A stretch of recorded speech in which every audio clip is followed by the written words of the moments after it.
Welcome back to the Anchored Podcast, the official podcast of the Classic Learning Test. My name is Soren Schwab, VP of Partnerships here at CLT, and today we are joined by Reverend Robert Ingram and Dr. Stephen J. Nichols. Bob Ingram is the program advisor for the Reformed Classical Education minor at Reformation Bible College.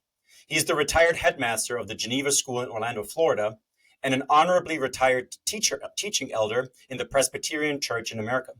He also serves as a founding board member and chairman of the Society for Classical Learning and was senior vice president of Ligonier Ministries from 1986 to 1995.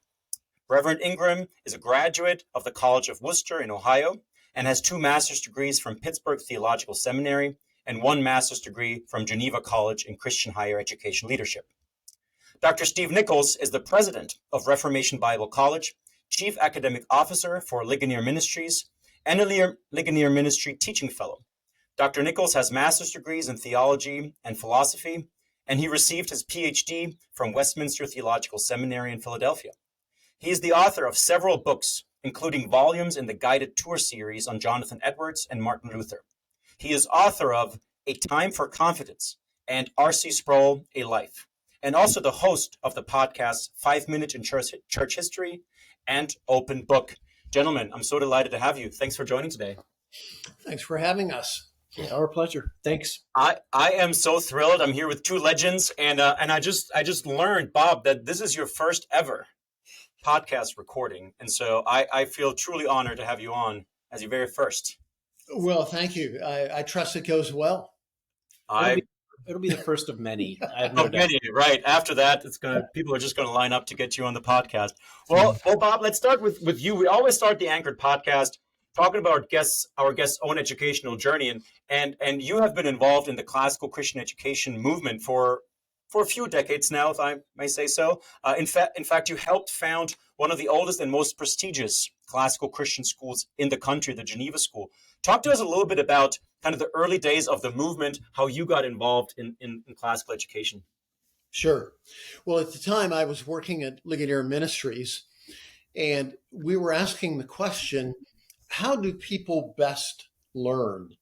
And we wanted to grow the teaching prospects of Ligonier. There was no doubt that R.C. was a phenomenal teacher, but Ligonier, because of its distance education, didn't have as direct a feedback with the people that we were encountering. So people were listening on the radio, they were watching videos, they were listening to audio tapes, they were reading table talk and books.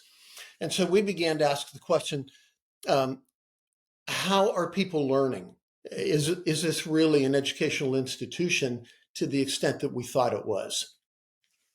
Well, at the same time, Doug Wilson had just released his book on classical education.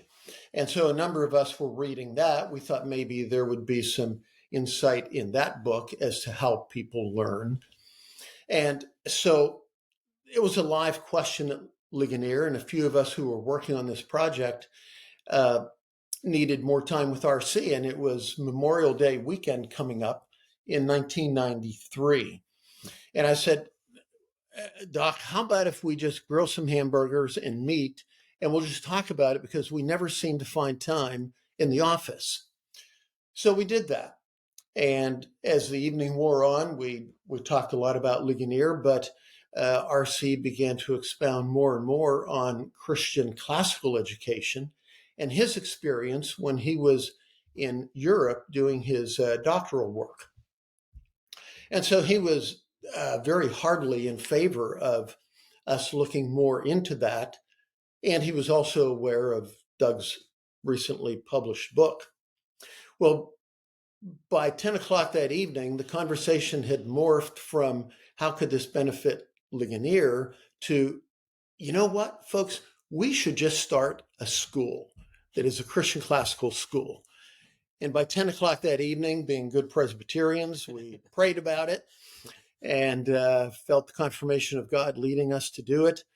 We named ourselves the board. There were 4 couples that night, R.C. and Vesta, my wife and I, and 2 others. And we said, okay, tomorrow morning, we go to work on this, and we open the Geneva School, named in honor of Calvin, of course. we'll open the school Labor Day, just about 90 days later. Now, I would never counsel anyone to do that again. I mean, it was preposterous. And purportedly, we were people of wisdom, People trusted us in theology and in education, but it was clearly not, the wisest idea. But God honored it. And so 90 days later, we opened K through sixth grade with 34 students. This past week, we celebrated our 30th anniversary over Memorial Day. And next year, there will be about 730 students at Geneva. And Lord has just blessed us with a magnificent 45-acre campus, entirely new facilities, multiple buildings, an athletic complex. And I had the privilege of being chairman of the board for basically the first 10 years, and then headmaster for the next 17. And I retired 3 years ago.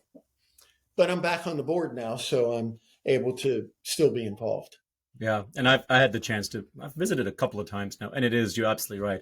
It is a truly special place, and we'll talk a little bit later on about some of the trends that you have seen over your time in classical Christianette. But Steve, let's get to you, and we don't have time to talk, about your entire educational career, but we've had some college presidents on Anchored, probably 6 or 7. And I think the one thing that they all had in common was that neither of them planned to become a college president ever, and it just so happened. Was that something that you worked towards, or is there a similar pattern here? How you became president of Reformation Bible College? Yeah, I would definitely be a member of that club. Yeah. I was a church historian, and I loved the classroom, and I loved what I was doing. I was writing, I was speaking, and I really enjoyed my students. I was at a college that was sort of broadly evangelical, and they didn't have a whole lot of church history in their background, wasn't necessarily in their blood. And I loved the challenge of introducing students to church history and opening their eyes to the horizons and the vistas. I was perfectly content to do that for the rest of my life. I thought I was just going to retire there. But I got to know Ligonier and heard about the college from the day it opened. And as I got to know some of the Ligonier leadership and the opportunity was presenting itself to come here, I just thought, this is wet cement to be able to be a part of this. And just loved the vision for it. And I looked at it and I thought, this is the college I would have wanted to go to. If I can be a part of this, even in some small way, let's roll up our sleeves and let's get at it. And then on top of that, it was turned out to have the opportunity to be with Dr. Sproul in what were the twilight years of his life. And that was just, something I'll forever be grateful for. But no, I would have loved to stay on the faculty side of the hallway and not the administration side, the dark side of the academic institution. But, God has plans for us, right? Do you still get to teach a class at least, or? That's the one thing I really miss. I wish I could teach more. I teach one class a semester, and I love it. I just love being in the classroom, and I love college students. So yeah. Well, let's talk a little bit more about Reformation Bible College. Maybe for our listeners who are not too familiar with the college, when was it founded, and what are some of its distinctives? Yeah, we were founded in 2011, and we were founded by, as Bob's talking about, the founder, one of the key founders and folks involved in Geneva School was RC, and he of course founded Ligonier back in 1971. And at the time, Ligonier was a place. It was the Ligonier Valley Study Center right outside of Pittsburgh. Bob would take a van load of carloads of high school kids, college from Pittsburgh, 45 minutes or so out to the hour and a half out to the Ligonier Valley. And you can tell we scripted this story. Right. Perfect. Straight. But you had to go there. And it was life on life learning. It was a place of discipleship. And then, as Bob's talking about, in the 80s, 90s, it grew into this really international ministry. But RC recognized that value of life on life discipleship. And really, it was an extension of what happened with Geneva. So carrying that classical model into college. And it was same thing. It was 2009, Calvin's big anniversary, 500th year. He's in Geneva. He said, RC would say, I don't even have to close my eyes. I can see the academy, the old Academy of Geneva that Calvin founded. And so, Luther was a college professor. Calvin founded a college. He saw the reformers as involved in theological undergraduate higher education. And so he came back and tasked the staff, not quite in 90 days, maybe 100 days, to start a college. And so Reformation Bible College. And we have a core of the curriculum that's Bible and theology. So we're a Bible college. But we have this vein of the great works. Great books. So 8 semesters of great works. And then we do philosophy, we do Latin, we do ancient history, Greco-Roman history. I mean, it's a true liberal arts, humanities, classical education alongside Bible and theology. And we're here in Central Florida. That's Reformation Bible College. Wow, wonderful, wonderful. Well, Bob, going back to you, from your perspective, I mean, you mentioned kind of the early days of the movement and Doug Wilson and R.C. Sproul and to where it is now. I think the Association for Classical Christian Schools now has over 500 member schools, classical Christian member schools, with many, many more to come to open this fall. From your perspective, first, of course, as a board member and then as a headmaster, now back to a board member, what are some of the changes you have seen the last decade or so that you think have allowed this classical renewal movement to thrive so much? And maybe if you can add on to that too, what do you think are some of the challenges in kind of scaling the movement moving forward? Sure. That's a great question. I think there might even be upwards of about 700 Christian classical schools across the country. Mm-hmm. Those are the latest numbers from Eric Cook, who is the executive director of the Society for Classical Learning, which is the other umbrella group to the ACCS of the entire movement. And so in the last 30 years, it basically went from a handful to 700.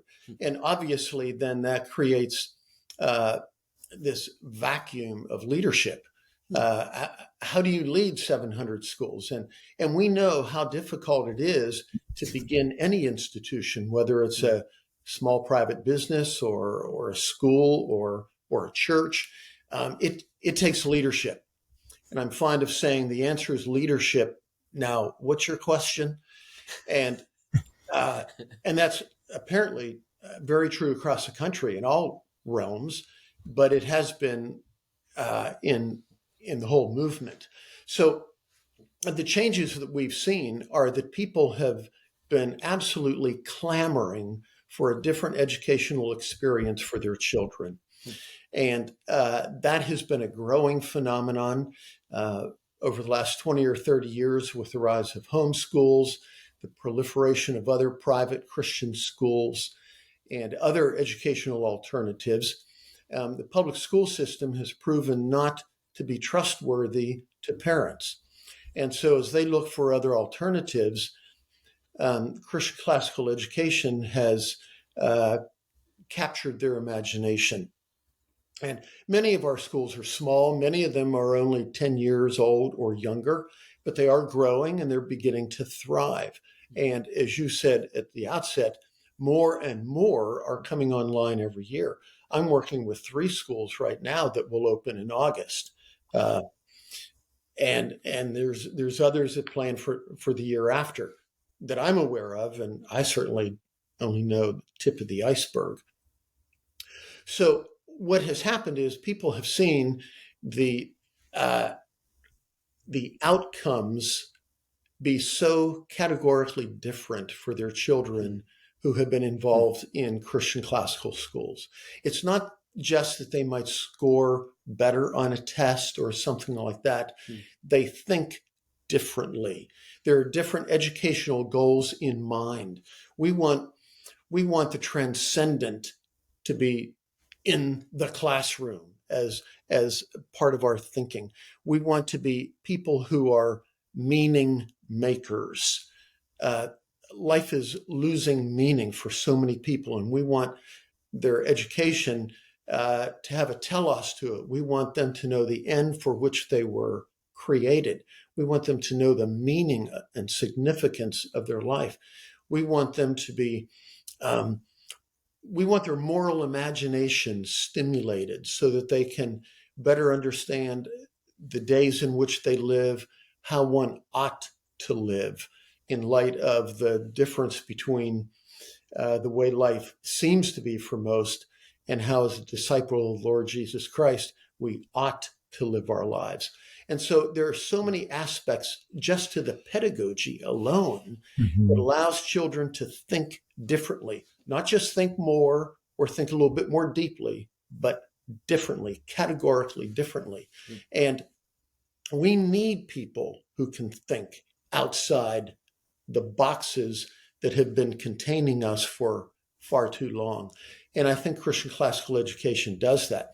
One testimony to it is, as you are aware, the phenomenal arise of charter classical schools.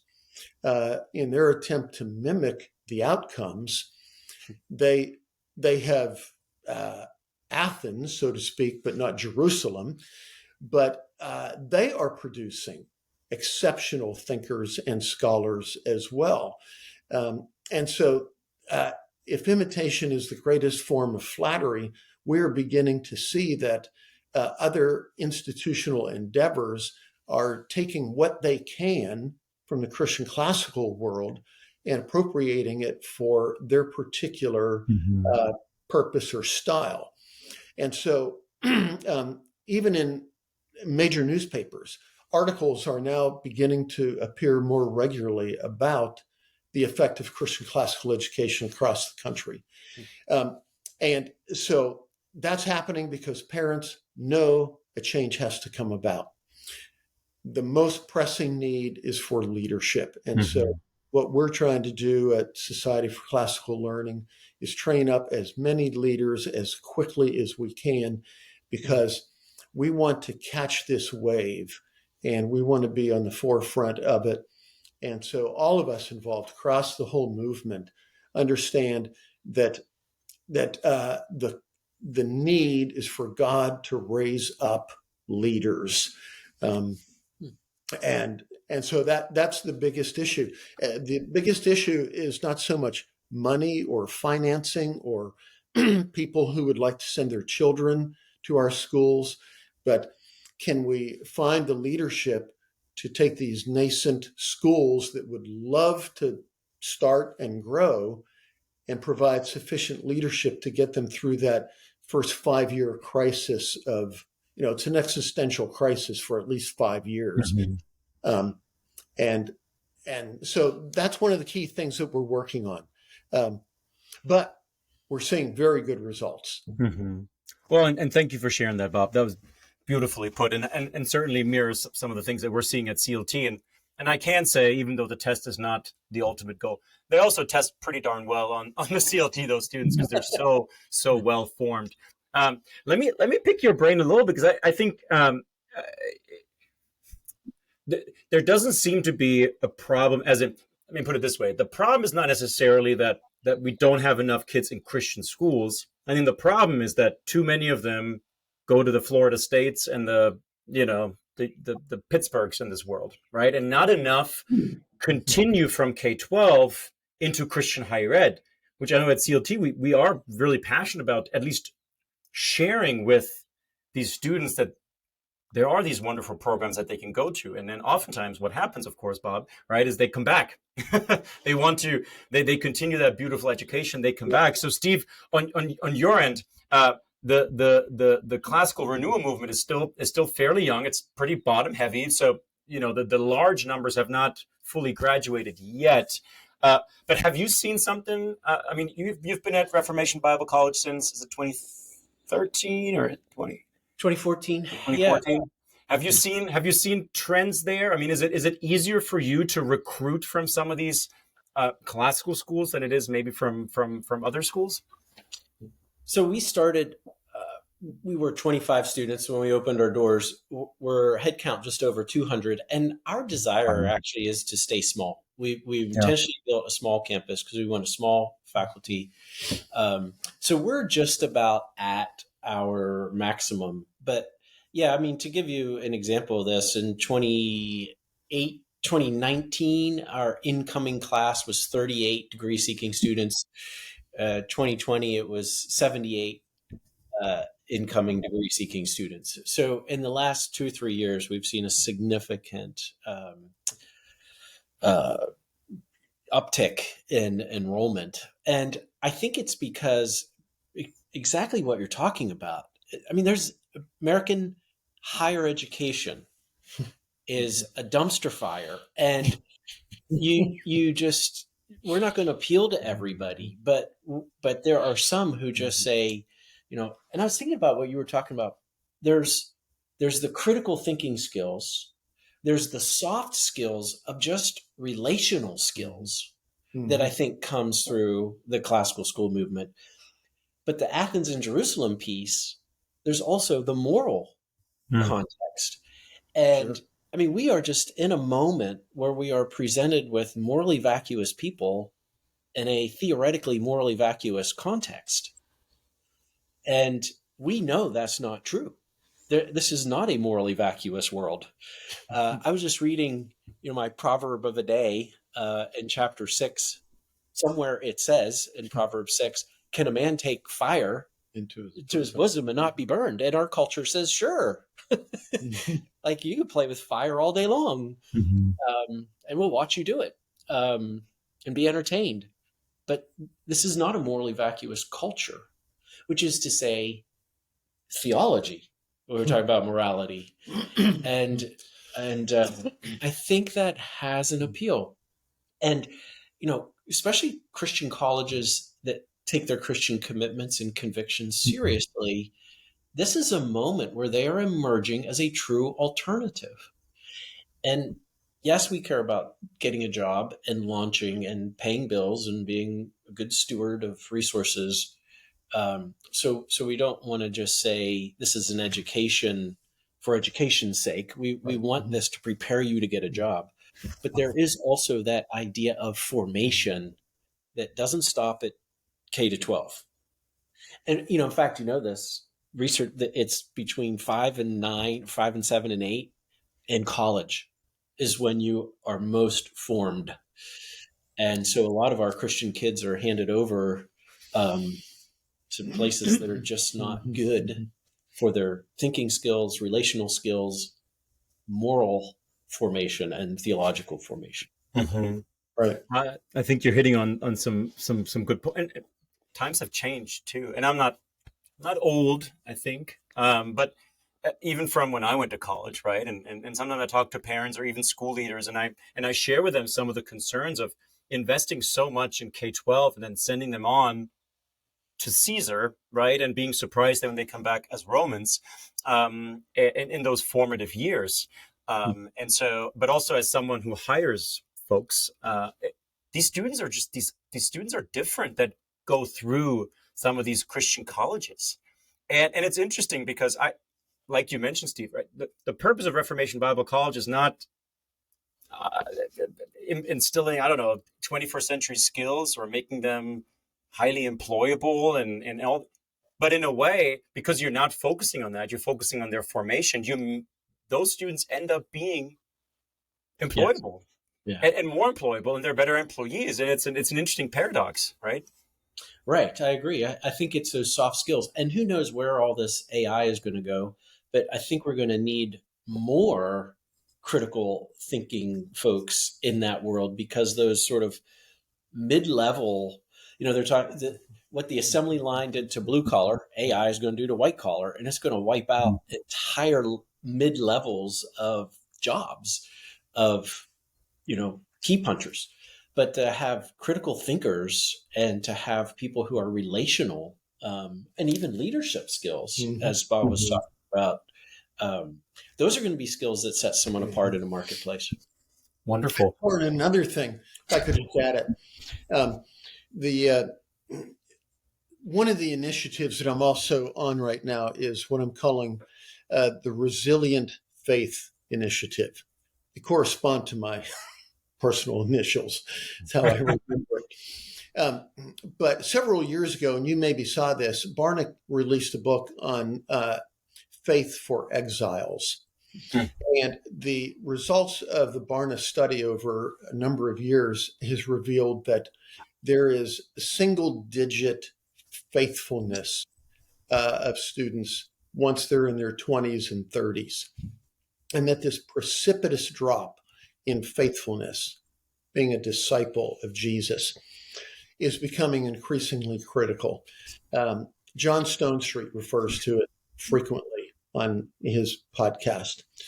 And so my last couple of years at Geneva, I was after our faculty and staff trying to cultivate, in a strenuous way, resilient faith, because these students, in fact, are going off to the universities, and good universities, prestigious ones, where there's maybe more woke faculty than at some smaller, more conservative colleges. And that's one of my chief concerns right now, is that the students are not exercising their faith once they hit college, and that the numbers plummet. And what we need is Resilient Faith Initiative. And RBC is providing that for its students. And there is a toughness, so to speak, of mind, and there's a magnanimity of soul, but there's a toughness of mind and vigor of spirit here that is going to prove to overcome that preponderance of people walking away from their faith. And so we need many, many more institutions like this that are committed to a resilient faith in this critical time period of a student's life. Wonderful. Well, I'm excited to talk about this exciting new program at RBC, and a lot of our listeners are in school leadership, and they feel that leadership void, that teacher void, and so you are starting a minor in Reformed Classical Education. What prompted the addition? I think we touched on a few of the reasons already. What prompted the addition of this minor, and what are some of the program's key features? And either of you can speak to that. I was just waiting for Bob to retire from Geneva so we could hire him. So we have a classical curriculum. Oh, absolutely. Bob's looking at this curriculum. It's great works. It's Latin. It's ancient history, Greco-Roman history, 2 history philosophies, apologetics, let alone systematics and biblical studies. And then we have electives. And we just did this as a test balloon. Introduction to Classical Education. Right. And we ran it. It within like 40 minutes of being opened, it was closed because we wanted a small group for Bob. And I mean, it really took off. So we knew we were onto something here. So now we've cobbled together the curriculum, and you're working on internships and practicums. Right. But really, just having Bob was a godsend because of his expertise and experience at Geneva, and also being so involved in SLC with just knowing headmasters in schools across the country. So from our perspective, the secret sauce was Bob Ingram, but I'll let him share his perspective. Well, yes, I mean, those are kind remarks, and I appreciate them. But what has to be said before that is the quality of RBC students. What Steve didn't tell you was, when we talked about my teaching this class, I said, I'd really prefer to do it as an intensive, like over 5 or 6 days consecutively, because I'm kind of living in 2 realms right now, South Carolina and Orlando, back and forth. And I said, would you be open to doing an intensive? And Steve and others said, sure, we can do that. And then they said, well, but how many students would it take for you to teach? And I said, well, 1 would be awkward, but if only 2 show up, I would teach that. And then they said, well, here's the real problem. The only week that we can give you is spring break. And these may be really sweet, delightful Christian students, but they're still college students. And we're still 30 minutes away from the Atlantic Ocean, the beach, for spring break. And I thought, well, let's just see, who shows up. 17 signed up within 40 minutes. We had a phenomenal experience in that first week. And I was dumbstruck at the thinking and particularly the writing ability of the students here.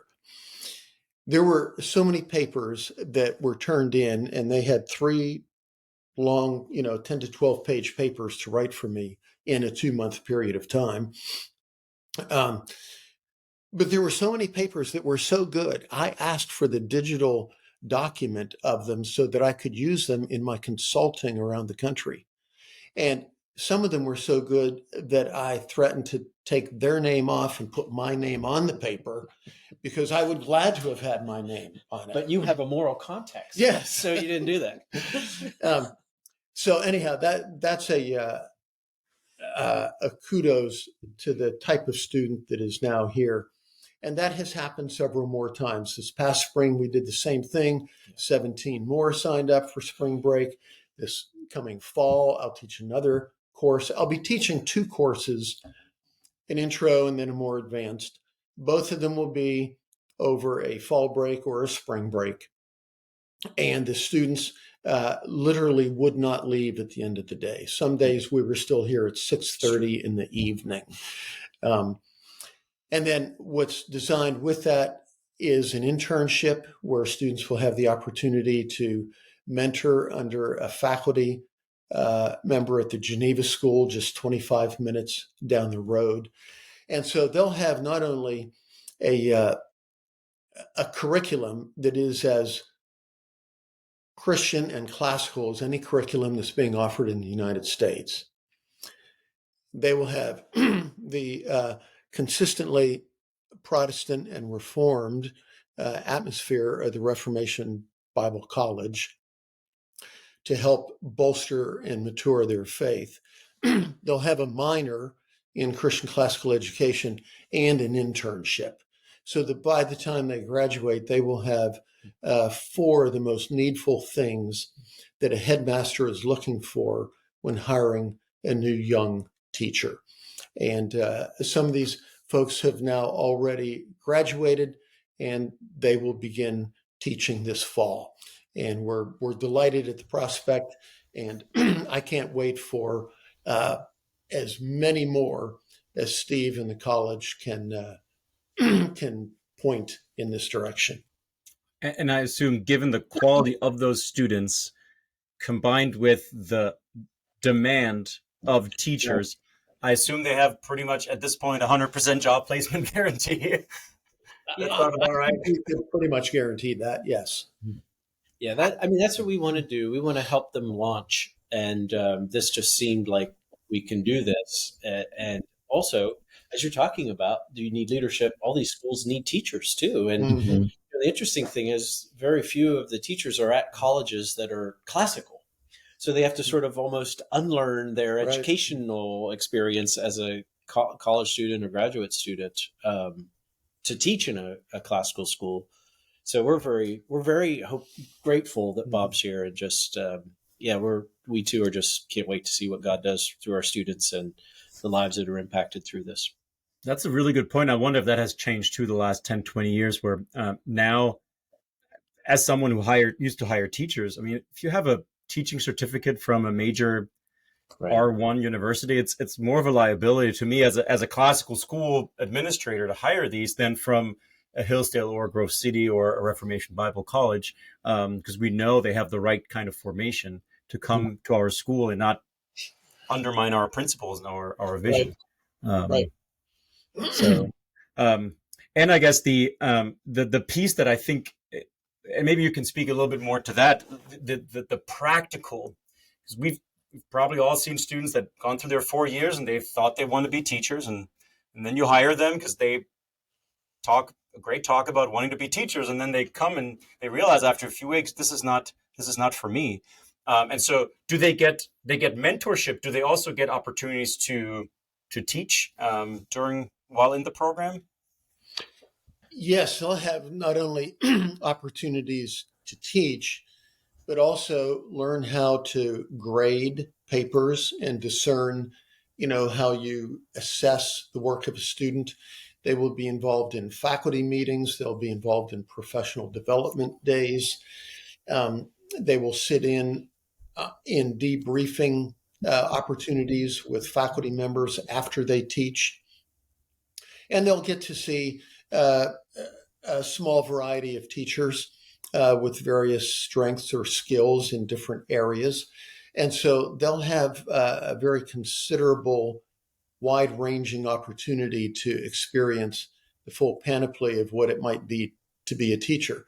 I expect that they will also sit in on perhaps parent-teacher conferences to learn how you speak to mom and dad and what needs, to take place in that dynamic. So as much as is possible, the hope is that they will see how the sausage is being made. Right. And see, cover the waterfront of experiences so that before they graduate, they will have the opportunity to think and maybe rethink if necessary, but hopefully think and feel God's delight and confirmation that this is his calling for them. Fantastic. Sounds amazing. Steve, if someone is listening and wants to learn more either about the program or about Reformation Bible College, what's the best way to get in touch and learn more? So I apologize for this very lengthy website address. We'll put them in the show notes so they can copy and paste it. ReformationBibleCollege.org. So it's a test of your spelling and typing skills. ReformationBibleCollege.org is great. Also, we love to talk to people. So if we want to call our admissions team, it is 888-RBC 1517. Of course, yes. Wow. That number was not randomly chosen. It was sovereignly. So of course, Reformation year. 888-RBC 1517 or ReformationBibleCollege.org. Everything's on the website. Information of the minors on the website. And then for people just broadly interested, Ligonier was mentioned a lot. If you're not familiar with Ligonier, or Ligonier, as the French might say, it's Ligonier.org if you're interested in Ligonier. Perfect. Wonderful. Well, I think, Steve, we can agree Bob did all right on his first podcast. He did. Yeah. I was like, wow, we'll invite him back. Yeah. Well, we have one more question. We got to keep it brief, which I know is great. Okay. Two great thinkers like yourselves. That's going to be hard, and it's the toughest question because we always end the Anchored podcast by talking about books or texts. And so for each of you, what has been one book or one text that has been most influential in your life? Who wants to start? Well, I'll start off. The text that is most influential was the very first book that I read at Pittsburgh Theological Seminary under Dr. John Gerstner. And it was, Jonathan Edwards' Freedom of the Will. Mm-hmm. And it was a small class of probably 10 or 12 students. And those who knew Dr. Gerstner, probably the finest dialectical teacher, Socratic style teaching ever. And for 3 hours at a time, we had to rehearse every jot and tittle of Jonathan Edwards' massive philosophical work, The Freedom of the Will.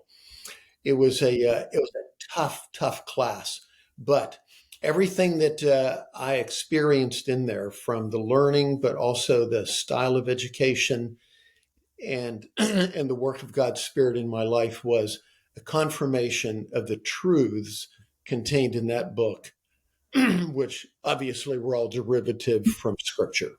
And so that rather cemented, my young views and understandings of theological perspective, on life. Incredible. Steve, what about you? So I had to take a deep breath when he said Jonathan Edwards, because I immediately went to an Edwards book, but you said Freedom of the Will. I'm going to go History of Work of Redemption. Mm-hmm.